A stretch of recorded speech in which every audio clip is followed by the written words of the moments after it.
Assalamualaikum warahmatullahi wabarakatuh. Waalaikumsalam warahmatullahi wabarakatuh. Anak-anak kelas 6 yang berbahagia, kita berjumpa lagi dalam pembelajaran di hari Kamis, yaitu adalah kemuhamadiyahan ya. Kita sebagai siswa sekolah Muhammadiyah itu wajib mengetahui tentang Muhammadiyah. Semuanya wajib. Yang sekolah di Muhammadiyah itu pasti mempelajari yang namanya kemuhammadiyahan. Dengan mempelajari kemuhammadiyahan, nanti diharapkan anak-anak bisa mencintai Muhammadiyah, bisa berjuang ya, berjuang di Muhammadiyah. Besok misal ada yang jadi dokter, nah, dokter juga jangan lupa membawa Muhammadiyah. Saya dulu sekolah di Muhammadiyah gini-gini ya. Kembali ke Muhammadiyah. Muhammadiyah itu kan amal usahanya sangat banyak sekali ya. Ada rumah sakit, ada sekolah, panti asuhan, dan segala macam sebagainya. Untuk hari ini kita akan mempelajari tentang seragam tapak suci. Sebelumnya kita sudah mempelajari tentang sejarahnya tapak suci, tentang landasan berdirinya tapak suci. Hari ini kita akan membahas tentang seragam tapak suci. Bisa dilihat di buku BPD di halaman 56. Bisa dibuka, silakan semuanya dibuka. Hari ini kita akan membahas tentang seragam tapak suci.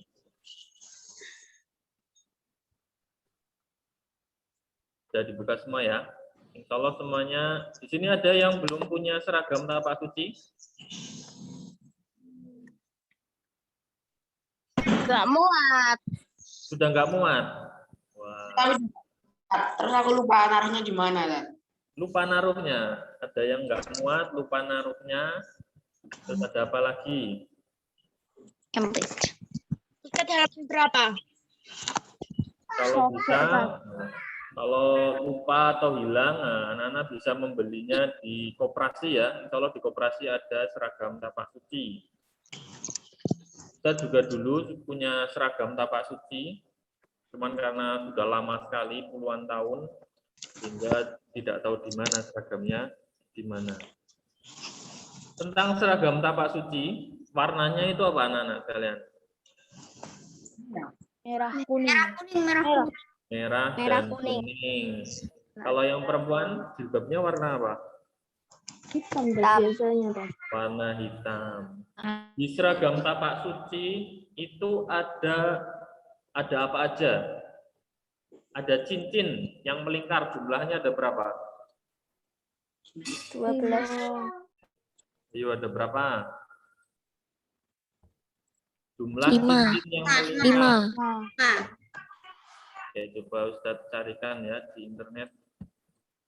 Nah, ini kita lihat seragamnya.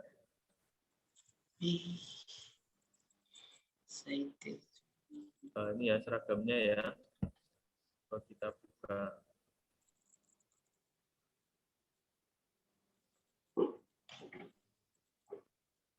Seragam tapak suci. Jumlah cincinnya ada berapa? 5. Wah, ini di Shopee juga ada ya. Ada 5, 1 di leher. Dijual tuh itu. Oh iya, malah Ustadz buka di Google malah masuknya ke Shopee. Nah, ini cincinnya ada 1, 2, 3, 4, 5. Di Shopee harganya segini. Nanti anak-anak bisa mengecek sendiri. Tetapi lebih baik beli di koperasi ya, di koperasi sekolah. Itu tadi sekilas tentang gambarnya. Sebelum kita membahas tentang seragamnya, makna-makna yang terkandung, jadi dari seragam itu ada makna. Kok kenapa milih warna merah? Kok kenapa ada cincin-cincinnya? Kok ada warna kuning? Kok ada lambang di sini? kita perlu mengetahui tentang sejarahnya seragam tapak suci. Coba Ustadz minta dibacakan Mas Khawarizmi. Ini fungsi.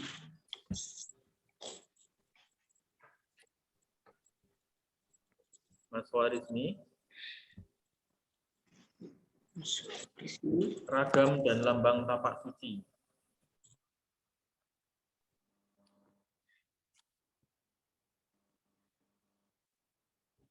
Halo? Seragam dan lambang tapak suci. Seragam tapak suci pertama kali dirancang oleh Sundar Wisman dan Ani Susanto pada tahun 1963 melalui Konferensi Nasional 1 Tapak Suci tahun 1966 di Jogja. Dibakukan dan diresmikan seragam tapak suci. Warna dan bentuk seragam tapak suci sejak saat itu hingga kini tetap dipertahankan Dan digunakan. Oke, terima kasih Mas Warismi ya. Jadi tentang seragam tapak suci itu ada perancangnya. Ada yang merancang. Mereka adalah orang-orang Muhammadiyah ya yang ahli dalam merancang. Siapa dia? Yaitu Sundar Wisman dan Anis Susanto. Jadi seragam-seragam itu ada perancangnya, termasuk seragam yang kalian pakai. Kalian itu pakai seragam apa sekarang? Batik. Batik. Yang merancang siapa? Sundar Wisman. Batik SD. Kurang tahu. Yang kalian pakai itu yang merancang siapa? Kan SDPK itu kan beda dengan SD Muhammadiyah 1, SD Muhammadiyah 16, SD Alam, SD lain-lainnya. Seragamnya punya seragam sendiri-sendiri. Berarti kira-kira yang merancang batik kalian ini siapa? Seragam-seragam di SDPK. Guru SDPK. Guru SDPK. Siapakah dia? Pak Arif. Dulu yang merancang saya Tat sama tim PPDB. Oh, tim PPDB. Ustadz siapa? Yang membuat modelnya saya, kemudian Wah. terus apa namanya diperbaiki, maksudnya dibentuk yang lebih bagus pakai komputer. Jadi tokohnya ada di sini ya, Ustazah Dati ini yang merancang seragam-seragam di SD Muhammadiyah PK. Kalau seragam olahraga yang merancang siapa Ustadz? Kalau olahraga dari dulu sebelum saya masuk PK udah seperti itu, tinggal pesan di apa namanya di penjahit, tapi modelnya ditentukan dari awal berdirinya PK mungkin tak. Oh, dari awal berdirinya ya. Jadi mungkin Us Wahyu, Us itu yang nanti yang paham. Nah, jadi setiap seragam itu sekolah itu kan punya ciri khas masing-masing dan ada perancangnya. SD Muhammadiyah 1 kalau kalian lihat itu juga punya batik sendiri, punya seragam olahraga sendiri, SD Muhammadiyah Alam, jadi punya ciri khas masing-masing. Begitu juga dengan tapak suci ini. Tapak suci ini juga punya seragam yang membedakan dengan perguruan lainnya. Dan yang merancang adalah Sundar Wisman dan Ani Susanto. Tapak suci itu seragamnya beda dengan taekwondo, beda dengan PSHT, beda dengan ada yang seragamnya warna hitam, ada yang putih, ada yang punya kita merah ya, merah dan kuning. Yaitu melalui konferensi di Yogyakarta tahun 66 ya, sudah sangat lama ini. Saya yakin belum ada yang lahir. Dan hingga saat ini seragamnya sudah dibekukan sampai saat ini. Nah, itu ya tentang sejarahnya, sejarah singkat siapa yang merancang, tahun berapa, saat kapan, dan lain sebagainya. Selanjutnya bentuk dan warna, coba dibaca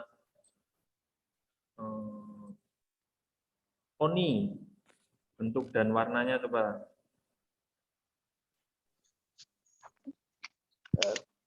Bentuk dan warna seragam khas tapak suci sebagai berikut. 1. Berwarna merah dengan cincin berwarna kuning. Merah melambangkan keberanian.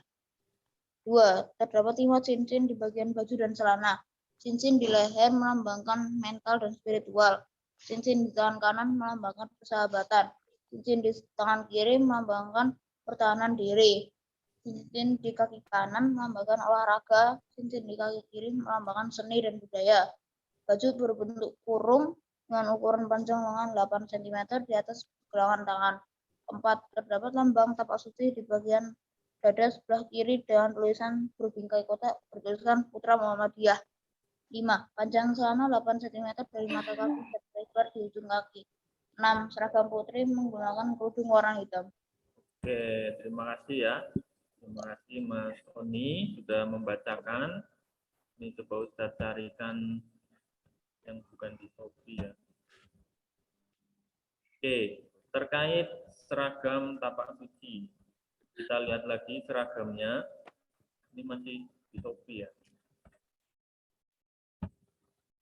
Nah, perhatikan. Ya, ini ada seragam tapak suci. Warnanya merah dan kuning. Warnanya merah dan kuning. Merah tadi melambangkan apa?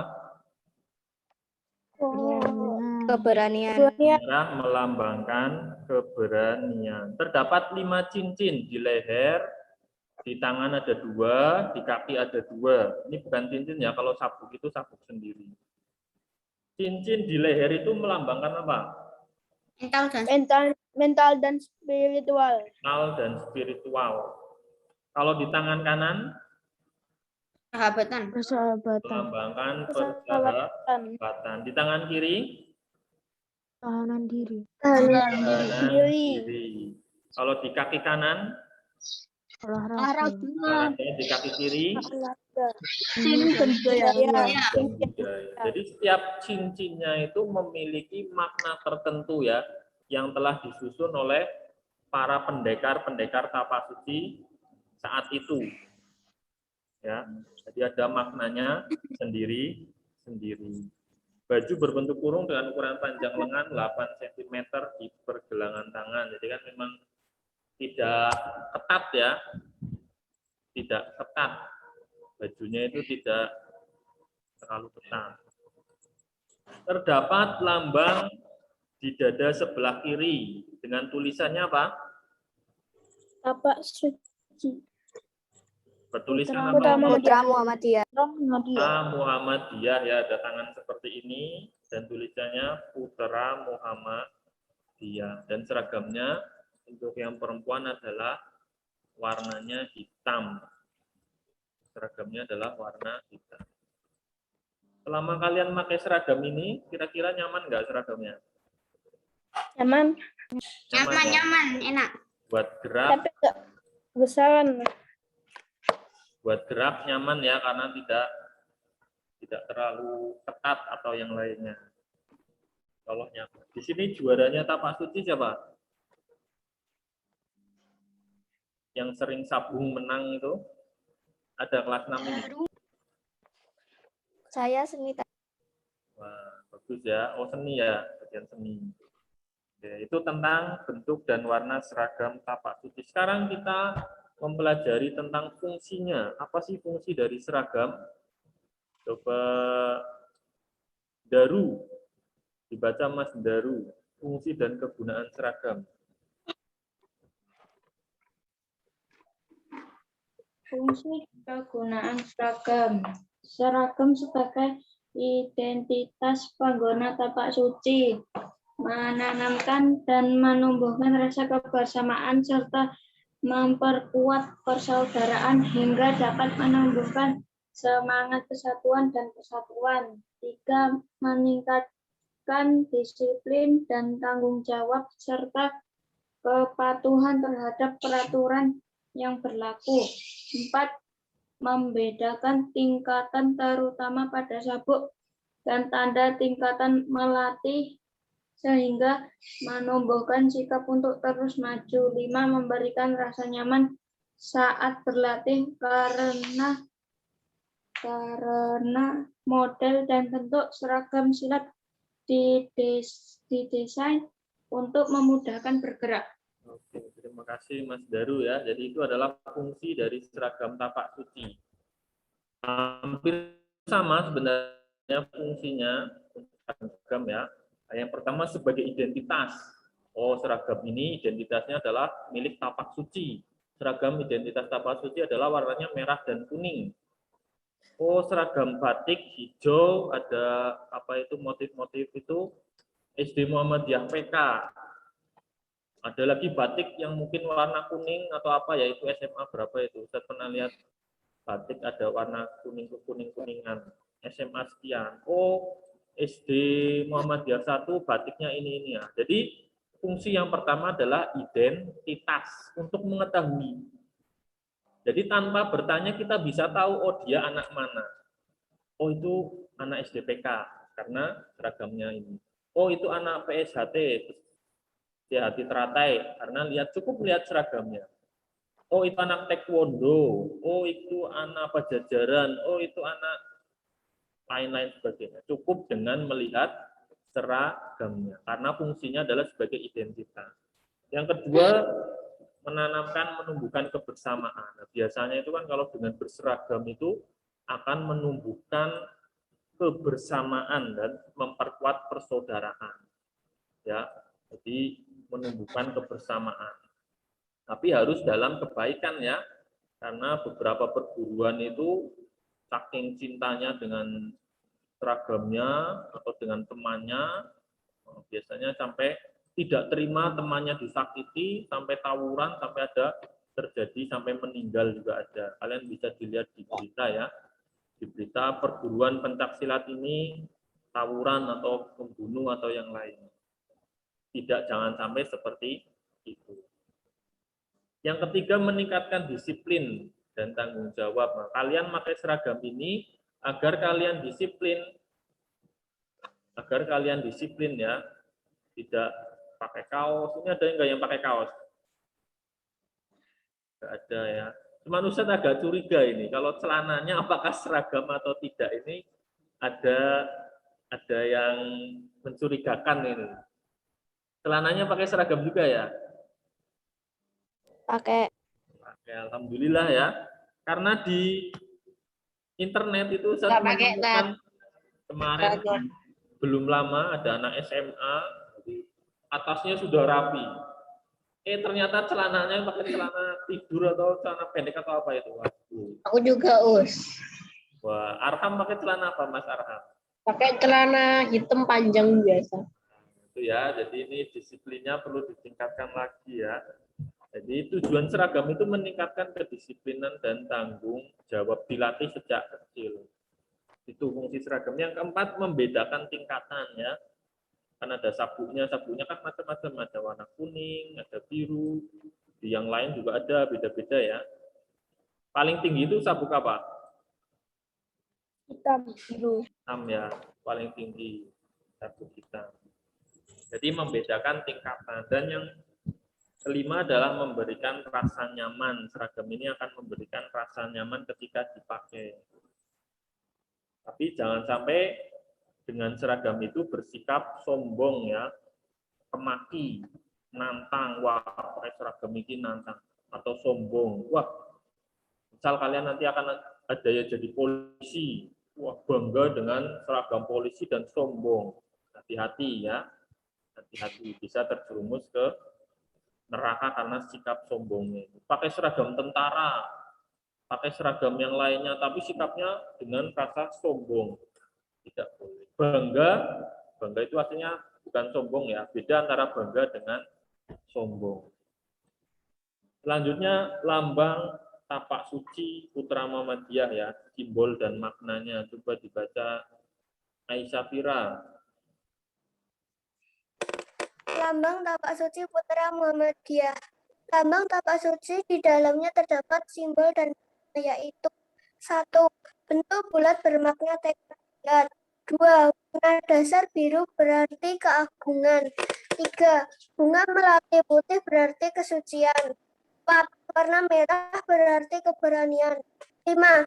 Daun kelapa hijau bermakna kesejahteraan. 6. Gambar bunga mawar bermakna keharuman. 7. Warna tebih hitam berarti kekal dan abadi melambangkan sifat Allah Subhanahu wa Ta'ala. 8. Jumlah 11 menyimbolkan rukun Islam dan rukun iman. 9. Tangan kanan bermakna keutamaan. 10. Tangan terbuka bermakna kejujuran. 11. Berjari rapat menyimbolkan 12. Ibu jari tertekuk menyimbolkan kerendahan hati. 13. Sinar matahari kuning memiliki makna putra Muhammadiyah. Keseluruhan lambang kalian. Keseluruhan lambang tersimpul dengan kata suci yang memiliki arti. 1. Bertekad bulat mengagungkan asma Allah Subhanahu wa Ta'ala yang maha kekal dan maha abadi. 2. Dengan keberanian menyebarkan keharuman dengan sempurna. 3. Dengan kesucian menunaikan rukun Islam dan rukun iman. 4. Mengutamakan keangkatan dan kejujuran dengan rendah hati. Terima kasih ya. Nah, ini adalah lambangnya, lambang dari tapak suci Putra Muhammadiyah. Coba kita lihat, setiap lambang itu memiliki makna ya, memiliki makna. Nah, ini lambangnya. Kenapa berbentuk bulat? Apa maknanya? Maknanya adalah tekad yang bulat. Kenapa warnanya ini biru? Ini kan bulat ya, warna bentuknya bulat. Warnanya biru, maknanya apa? Maknanya adalah keagungan. Kalau ada melati, ini melatinya ada berapa? 1, 2, 3, 11. Ada berapa? 11. Ada 11. Ada warna melati putih, itu artinya kesucian. Kok jumlahnya 11? Kenapa? Ada yang tahu? Gabungan dari rukun Menimbulkan Rukun rukun Islam dan iman. rukun iman. Ini rukun iman 1, 2, 3, 4, 5, 6. Dan rukun Islam ada 5, 1, 2, 3, 4, 5. Daun kelopak hijau. Nah, ini daun kelopak hijau itu yang ini ya. Ini pilih warna hijau, ini daun kelopak. Maknanya kesempurnaan. Bunga mawar, ini belakangnya ada bunga mawar. Keharuman. Warna tepi hitam berarti kekekalan. Warna tepinya hitam ya. Tangan kanan putih, ini tangan kanannya. Keutamaan, tangan terbuka, kejujuran. Ini tangannya terbuka ya, tidak tertutup. Kalau berjari rapat, ini kan rapat semuanya ya. Jadi jangan direnggangkan. Itu keeratan, ibu jarinya ini kok ditekuk, kenapa? Ada maknanya ini. Adalah kerendahan hati. Jadi setiap pendekar harus rendah hati seperti jari ini. Tidak boleh jalannya sombong atau yang lain. Harus rendah hati. Meskipun sabuk hitam, jangan sombong. Sabuk biru, jangan kemaki ngelawan yang sabuk kuning, merendahkan sabuk kuning atau yang lainnya. Sinar matahari kuning, nah ini di belakangnya ada sinar matahari, memiliki makna putra Muhammadiyah. Jadi setiap ini ada maknanya ya. Setiap simbol ini ada maknanya.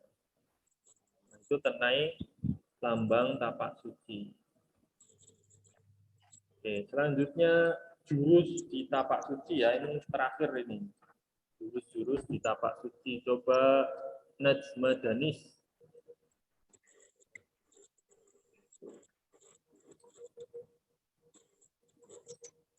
Ya, Kak. Jurus tapak suci. Allah SWT dalam Al-Quran memerintahkan manusia untuk memperhatikan ciptaannya di alam semesta. Hal tersebut bertujuan agar manusia memikirkan tanda-tanda kebesaran Allah. Tapak suci memiliki jurus-jurus dengan menggunakan nama flora dan fauna. Penamaan jurus tersebut agar senantiasa mengingat kebesaran Allah SWT yang berkuasa menciptakan segala makhluk. Selain itu, penamaan jurus dengan flora dan fauna menuati bahwa penguasa jurus tapak suci harus disertai dengan iman akhlak dan berbakti, sehingga tidak terjerumus dalam perbuatan dosa yang memiliki hawa nafsu. Terdapat 8 jurus khas yang dimiliki perguruan tapak suci, yaitu 1 jurus mawar, 2 jurus katak, 3 jurus naga, 4 jurus ikan terbang, 5 jurus lembu, 6 jurus raja wali, 7 jurus merpati, 8 jurus harimau. Terima kasih ya. Ini terkait jurus dari tapak suci. Ini diambil dari nama flora dan fauna ya. Flora flora dan fauna atau nama hewan dan tumbuhan. Penguasaan jurus ini harus disertai dengan apa? Iman, akhlak, dan budi pekerti ya. Paling utama itu. Jurus itu nomor sekian, tapi yang paling utama adalah iman, akhlak, dan budi pekerti. Ini ada 8 jurus. Ada mawar, katak, naga, ikan terbang, lembu, raja wali, merpati, harimau. Dari 8 jurus ini yang sudah kalian kuasai ada berapa?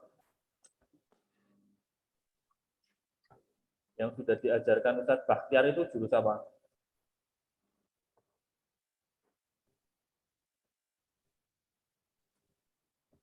Kalian diajarkan jurus apa ketika di sekolahan dulu sama Ustadz Bakhtiar? Lupa. Mengalah. Jurus ikan terbang belum diajarkan? Udah. Sudah. Jurus harimau? Lupa. Lupa. Udah. Oke ya, coba kita lihat di YouTube terkait jurusnya. Salah satu jurus mungkin bisa kalian ingat-ingat kembali, jangan dilupakan ya. Kalau bisa itu sering dipraktekkan, hitung-hitung buat olahraga juga ya. Coba kita lihat 12 jurus dasar tapak suci. Ini aja. Jurus naga ya, jurus naga tapak suci.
Nah, itu ya.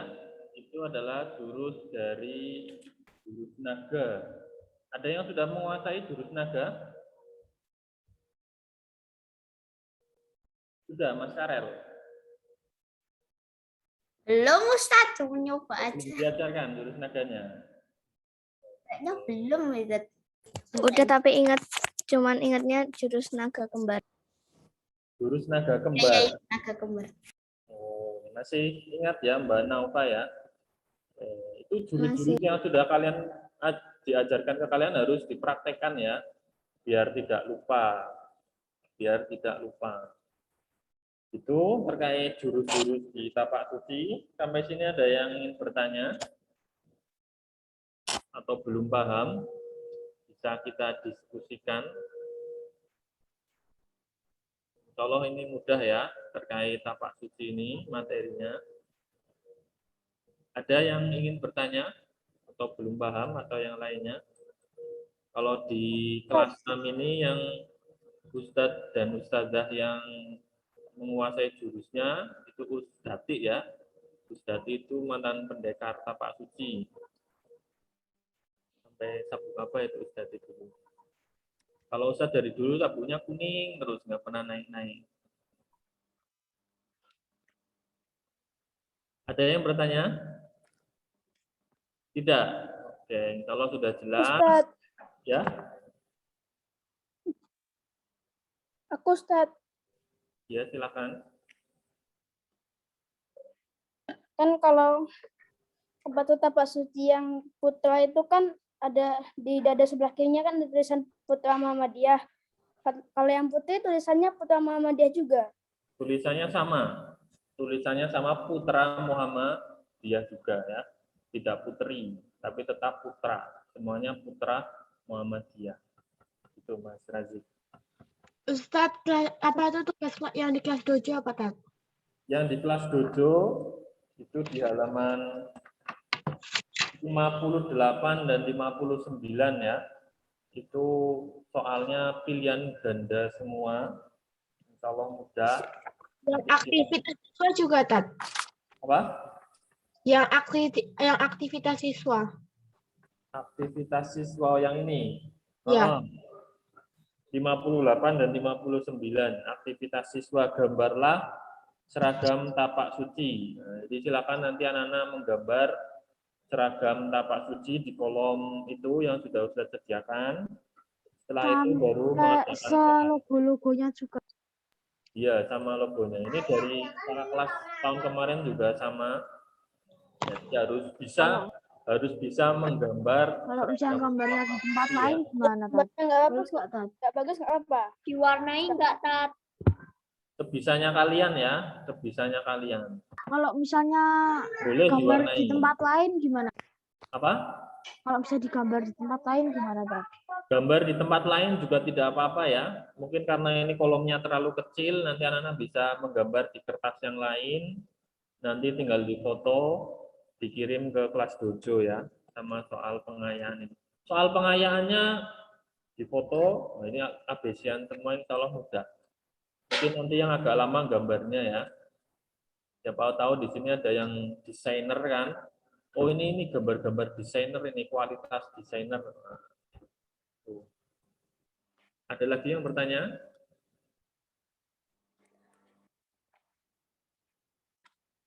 Tidak ada? Ya itu ya, nanti silakan dikerjakan. Pertama aktivitas 1 menggambar seragam tapak suci, dan yang kedua adalah mengerjakan soal. Kalau tidak ada yang bertanya, Ustadz akhiri dan Ustadz kembalikan ke Ustadz Agus. Wassalamualaikum warahmatullahi wabarakatuh. Waalaikumsalam warahmatullahi wabarakatuh. Baik, terima kasih Us Iqbal. Sebelum masuk ke IPS silakan ya mau ke belakang dulu. Dan yang belum mengambil buku PBD-nya diambil dulu bukunya. Yang masih duduk silakan berdiri dulu. Berdiri, jalan langkah-langkah kecil, lari-lari kecil. Itu boleh. Gimana? Lari-lari kecil, jalan-jalan kecil, yang penting tidak lari dari kenyataan ya. Kuis nggak nih? Oke, siap. Ustadz izin ke toilet, Tad. Ya, silakan. Ya mau ke toilet dulu. Apakah ada kuis? Hari ini kita menyelesaikan ASEAN, kuisnya kuis lisan aja, lisan. Kuis lisan. berdasarkan hasil sogem kemarin ya. Tuh, kok pesertanya dadi entek piye? Pada keluar. Yo kok 79?